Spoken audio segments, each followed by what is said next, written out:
Local fire departments are taking this week seriously, how they want to use it to cut down on the number of house fires this winter.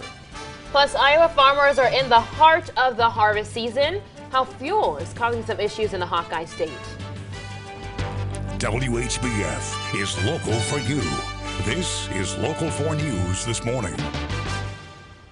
Good morning, everybody, on this Monday morning. I'm Redrick Terry. And I'm Alexandria Ikomoni. Thanks for waking up with us on Local 4 News this morning. Let's get started with your local news, beginning with our top story. It's not something people want to talk about right now, but winter is only months away, and those cold temps bring the dangers of house fires. Yeah, Fire Prevention Week aims to bring attention to those dangers. It kicked off yesterday with a line full of fire trucks, ambulances, and police cars making their way through Davenport.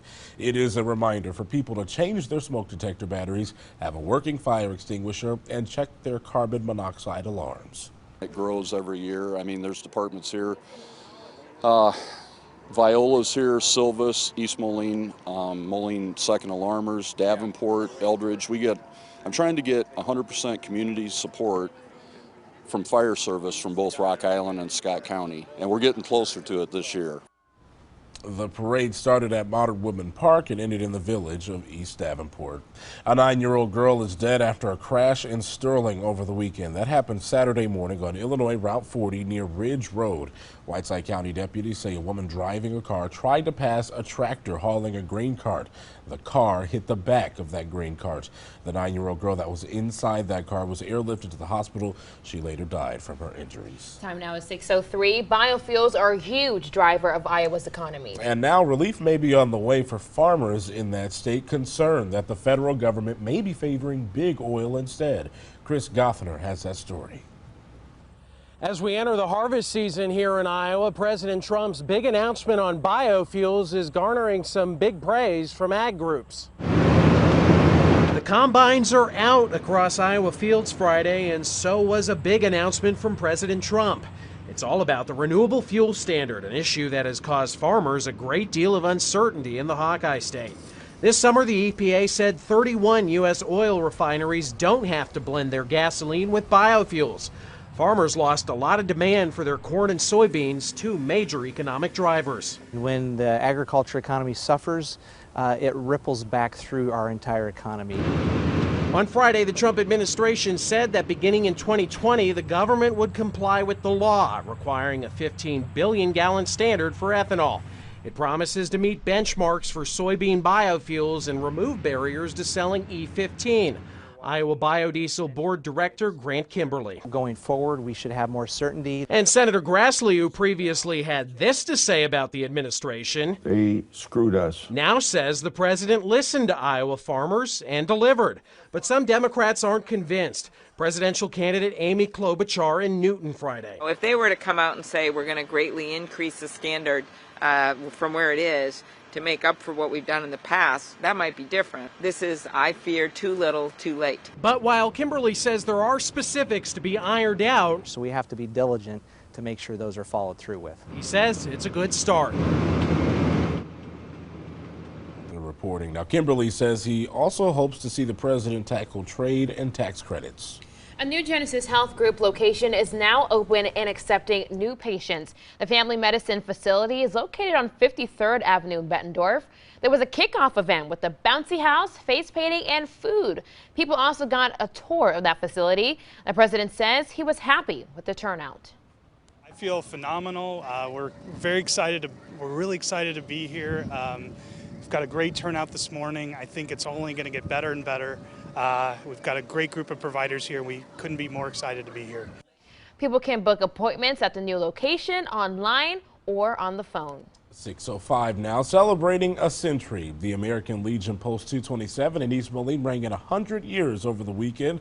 To commemorate the day, they had an arts and crafts vendor show.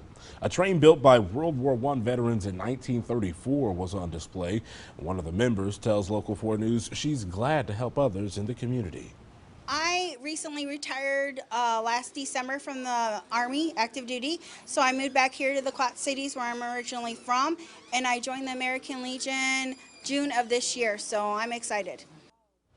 And people can sign up for a membership for the American Legion Post 227 at any time. Well, picture this, a festival just for pizza right here in Moline. Well, pizza places from all over the Quad Cities put theirs up on display on Saturday. It was for the first year of the Quad Cities Pizza Festival. Local well-known judges decided on the best pizza in the QC. The event raises money for Seton Catholic School. Now, the co-chair of the event says this is the first of its kind.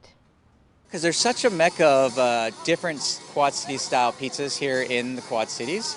Just a ton of different pizza restaurants, and we're like, no one's ever done it before. Different categories included best cheese, sausage, and pepperoni pizza. The winner of each category went home with a plaque.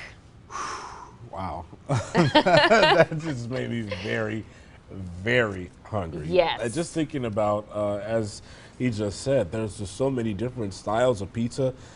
There's so many different styles of Quad Cities pizza as well. So, I mean, there had to be just a ton of pizza there on display. And if you were lucky enough to be one of those judges, I think you had a great day. Oh, for sure. I'm still trying to make my way through all the different kinds of Quad City styles pizza. And just like you said it, Ash, we are the foodie experts here. We should have been the judges for this event. I don't know who I need to talk to. I don't know where I I'm going to go, what we need to figure out, but there's something seriously wrong here. I got to get on that panel. Yeah. I was born for this. That's right. Okay, here today, though, if you're headed out the door, cool start this morning. You might want to warm up that cold pizza for breakfast, make it some warm pizza because, well, it is a little chilly out there. 45 feels like 43 in Moline. Winds are out of the southwest, so we are going to warm up at a decent rate today. 43 right now in Davenport, pretty calm winds there. So it's a nice calm start for us. Clear skies today means lots of sunshine. Lots of sunshine means it does warm fairly quickly. Back up to 62 by lunchtime, getting into the upper 60s, very close to average by this afternoon. So 68, that's what it's supposed to feel like here in early October. Then tonight we'll fall back down to the lower 40s. Nice cool night. Going to do a little bit of a roller coaster ride temperature-wise, not too bad, but we'll all come crashing down this weekend after some late week rain. So we'll kind of take a look at that forecast coming up in a little bit. So can I wear my coat? No. Okay. This weekend's going to be a little on the cooler side. Cooler, yeah.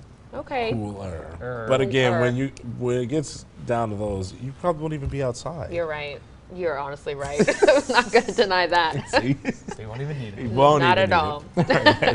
Coming up, a few nice words can go a long way. How one middle schooler made sure her entire class got some encouragement. Right now, 6:08, you're watching Local 4 News this morning. WHBF is local for you with Frederick Terry, Alexandria Ikomoni, and meteorologist Ash Simpson. This is Local 4 News this morning in high definition.